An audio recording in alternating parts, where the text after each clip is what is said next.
Hey everyone, it's Ian from the Postal Hub podcast.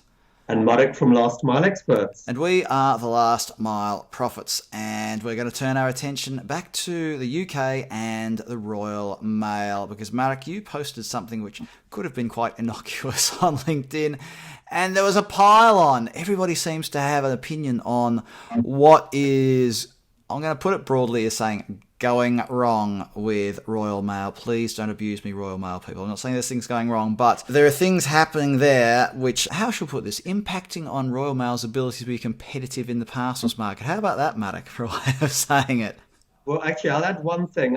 When the privatisation came, I bought my sort of shares that you could get as a British citizen. And unfortunately, they haven't done too well. So something must be going wrong there, I think. That's Marek declaring a vested interest, everybody. He's got a vested interest. Well, isn't it interesting? £100 worth of vested interest. I can assure you I have £0, Australian dollars, euros, or anything invested in the Royal Mail. However, the Royal Mail, privatised, has a universal service obligation with regard to letters, remembering that Royal Mail does not include post offices. It embarked, was it a year ago now, Marek? The 1 point whatever it was billion pounds renewal program focusing on parcels, and yet it doesn't seem to be getting a lot of traction there. Yeah, I think that there are a number of issues, and whereas of course neither you nor I are going to be as well informed as the people on the inside, from the outside what it appears is happening is that money's being thrown at it, but not in the right way, perhaps not in the right places, and the effects are meagre. Well, that's an interesting way of putting it. Last year, Royal Mail said it's converting a few thousand, I think it was 2,000, of its street posting boxes, which previously only accepted letters, to accept parcels as well. Those of us with an Australian background, though, pretty much every posting box in Australia will accept small parcels. So I didn't think this was an amazing step forward, but it was something. And then just recently, the Royal Mail announced it will be doing in-flight changes. Those sorts of things indicate that it's a company trying to play catch-up. Is that how you read it? Well, absolutely. With all respect to the guys at Royal Mail, in-flight changes were around 4 or 5 years ago at least, with best-in-class players. So I think, yes, it's great that it's happening, but to my mind, a bit of a case of too little, too late. They've really got to get their act together. And if they're going to be competitive on the all-important tech side of customer experience, they've got to do an awful lot more than that. And it cannot be a catch-up game. And so there's a lot of things around that. For example, parcel processing centres, there's the handheld technology that the delivery people use. And then there's the whole thing about what the posties do. There are posties out there delivering letters 6 days a week. What kind of parcels can they be delivering in addition to whatever's being delivered by Parcel Force or whatever the situation is these days? I mean, there's a whole lot sort of rolled up in here in how Royal Mail should try to be competitive. But there's something that we mentioned a few weeks ago when we talked about Rico Back, when he got, whether he jumped or whether he was pushed. He left. Should we say when he left? We were talking about engagement with the unions, because it's primarily a unionised workforce, and how you have to take them along on a journey. Is that still what you see as being one of the key parts of all of this? I mean, because we could talk about technology and all of this. I'll ask the question. Is engagement with the workforce as important as the technology? I think the workforce, and let's be honest, the stakeholders, because it's not just the workforce. There are several important stakeholder groups. Without them behind management, nothing's going to happen. So I think it's an added element of complexity.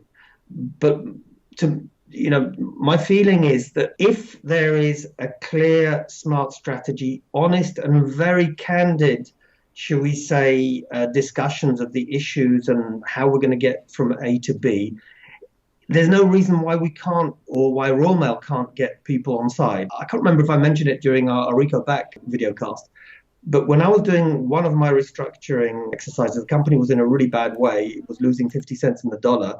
I had a very open meeting with all of the workforce. By the way, everyone said I was crazy. And I showed them the results. And I asked people, if anyone has a better idea, please stand forward, because any good idea now is useful. But if not, people need to take salary cuts. There's going to be pain, but management will take the same pain. And guess what? Not a single person stood up. The company had probably around about 700-800 people at the time, no unions, no industrial issues, and the company recovered. So I think it's not impossible. And I would say that's the first issue, is getting the stakeholders, particularly the unions and the employees, on board. But there are other stakeholders like the general public who uses the service. Yeah, and I was going to throw in people like you, the customers as well. So that, and when I say customers, it's not just banks, financial institutions, and so on that use the letters service. But these days, we have to talk about the e-commerce retailers. I mean, I remember that there's some things that Royal Mail has done which have been quite focused on delivering a modern e-commerce service, like extending their acceptance time for next day delivery. I mean, I know that England's UK is not a massive country compared to, say, Australia, but they were looking at, I think it was as late as, orders could be placed as late as 11 p.m. at night with certain retailers. The parcels will be inducted into Royal Mail's system by 1 a.m. for delivery that day. And I thought, well, that's great. That's a sign of an organisation that's thinking in the right direction. So it's not that it's all doom and gloom and that everybody should, put on sackcloth when it comes to Royal Mail. So there are things that are happening there. Let's just quickly talk about the investment program, though, Marek. What are some of the things that you have to be looking at when you're talking about modernising a legacy carrier to avoid the fate, and this is an important thing, to avoid the fate of being the carrier of last resort, which is something that we're seeing sort of a trend creeping in the postal sector, is that private carriers grab all of the juicy stuff and the leftovers, i.e. difficult rural deliveries, exactly, things like that, which those people have just as much right to receive a parcel as anybody else, but the post is only going to go there because they're mandated to do it with their letters. So, Ian, my view, and this, is it's all about being agile. Tech does not need to be so ridiculously expensive. I was able to develop from scratch at DPD a system covering my sort of 16 markets. Not all of them used it finally, but let's say at least 10 markets in a couple of years, and for, should we say, millions, not tens of millions of euros. So it's not ridiculous money compared to the sort of figures you see that are being lost at some of the big carriers. So I think, first of all, it's about agile and smart tech. It can be done.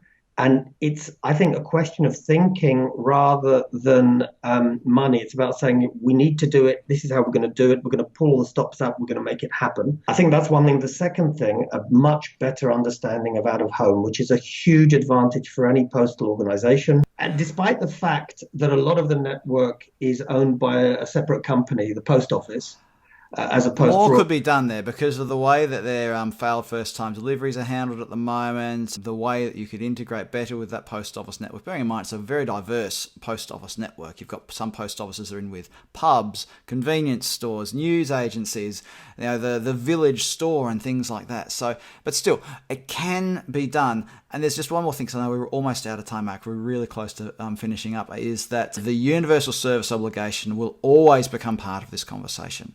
And I know that Royal Mail, or I understand that Royal Mail has had some preliminary discussions with Ofcom with regards to relaxing that. But look, Marek, we're out of time. So comment below, everybody. Continue the conversation. Yeah, I think this is a hot topic. Let's have questions, and we can, I think, do a follow-up because it was very popular on LinkedIn. Thanks, everyone. Catch you next time on The Last Mile Profits. Hey everyone, hope you enjoyed this episode of The Last Mile Profits. Make sure you subscribe, hit the subscribe button and also the notifications bell so you get a notification every time we add a new video to this channel. Look forward to sharing more stuff with you on The Last Mile Profits.